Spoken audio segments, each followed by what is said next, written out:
everything starts to go wrong. Darren Gamble was inside one of the tanks.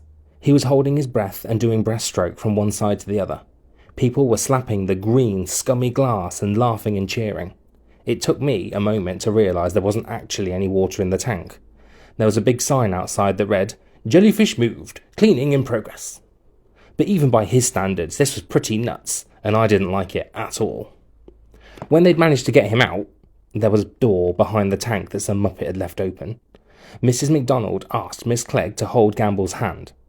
Miss Clegg put on a glove, as though Gamble's hand was covered in some kind of toxic waste. Knowing Gamble, though, this wasn't completely impossible. "Right, next room," said Mrs. McDonald, herding us out. Her cheeks were now the same colour as a fire engine. Halfway along the bright corridor, everyone suddenly stopped. A little girl, about 3 years old, was sitting on her potty right in front of us and wailing, "Wee wee not come! Wee wee not come!" "Cool," said Gamble. "Okay, darling," said her mum, trying to sound calm, but not really doing a very good job of it. "I told you this wasn't a good place to go potty. Let's try somewhere else." "No!" screamed the girl, clamping her hands around the potty. "Wee wee right here! Wee wee right here!" The mum bit her lip and looked at Mrs. McDonald. "Don't worry, we've all been there," joked Mrs. McDonald. By this, I hope she meant that she'd been a parent of a small child. The idea of Mrs. McDonald using a potty was something that I was not wanting to be thinking about. "Stay left, everyone," she said. We walked in line past the potty and into the next room, which was called Shallow Hall. It was much lighter than the dark zone. It would be way harder to eat my donut in here. Inside the hall were 2 large, shallow pools that you could lean over the side of. In one, there was a selection of rays and crabs. The other had a big sign on it that read, "Danger. Poisonous jellyfish. Keep hands out." I guessed that this is where they'd been moved to from the empty tank in the other room. While the class began drawing the rays, Gamble leaned right over and shoved his head under the water, then shook it off like a wet dog. Shall we have some of that donut now?" said Jane, smiling sweetly. "You know, our donut." "Our donut? Good grief, since when did it become our donut?" I didn't like the sound of this at all. I'm not sure," I said uneasily. Jane's bottom lip began to wobble. "No, all right, I said. The last thing I wanted to do was upset her. We hadn't even had our 10-minute anniversary yet. I looked over to Mrs. McDonald. She had turned away from everyone and was talking on her mobile phone. By the sound of things, she wasn't happy.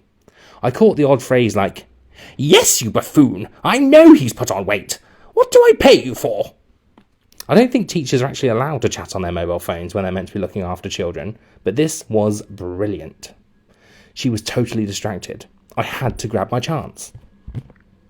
I reached into my pocket and carefully pulled out the jam donut, peeling off the cling film and covering it with my clipboard. I broke off a tiny bit and placed it into Jane's hand. This made me feel like a real hero. Like I'd just given her one of my kidneys or something. Yep, I was a terrific boyfriend. Jane looked at it for a moment. Nice one, Roman, I thought. She's so delighted that she's speechless. Pretty awesome, I said, cheerfully. Don't eat it all at once.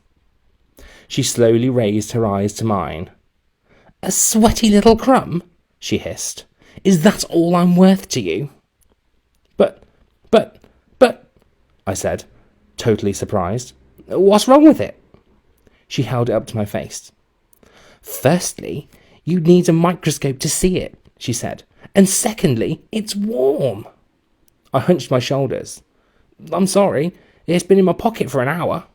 Are you trying to make me sad? She said, her voice cracking and her face crumpling up. I thought you were kind. Oh, this was terrible. I thought she'd be delighted, but she was starting to weep. People were staring at us. I needed to do something, and fast.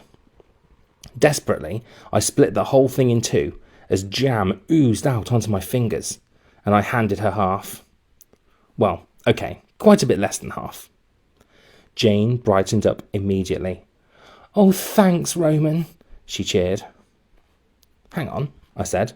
"Were you pretending to cry?" Before I could finish, Jane dived in suddenly and kissed me on the cheek. This wasn't actually as bad as I'd feared. In fact, it was pretty ace. I let out a noise that sounded a bit like a "Ah!" "Oh, this is so romantic," she said. The romantic mood was rather spoiled by the little girl crying from the other corridor, "Wee wee come soon! Wee wee come soon!" "Cover me," said Jane, bending her head down to eat the donut. I stood in front of her and tried to look on the bright side. I'd lost almost half a donut to Jane Dixon, but she was my girlfriend, and she was nice. Maybe it wasn't as bad after all. Maybe, after this, she'd get hold of some money and start buying them for me. Maybe she'd bring me a whole box of donuts every single day. Oh, yes, that would be brilliant. And then everything started to go wrong. "Giz a bit," said Gamble, suddenly appearing behind me. I quickly turned round, holding my half the donut behind my back. "No," said Jane, doing the same. She hadn't quite managed to get it into her mouth. "He's my boyfriend, so he only shares with me." "Shut it, Melonhead," said Gamble. His face and hair were still soaked from the water in the tank. Jane turned to me.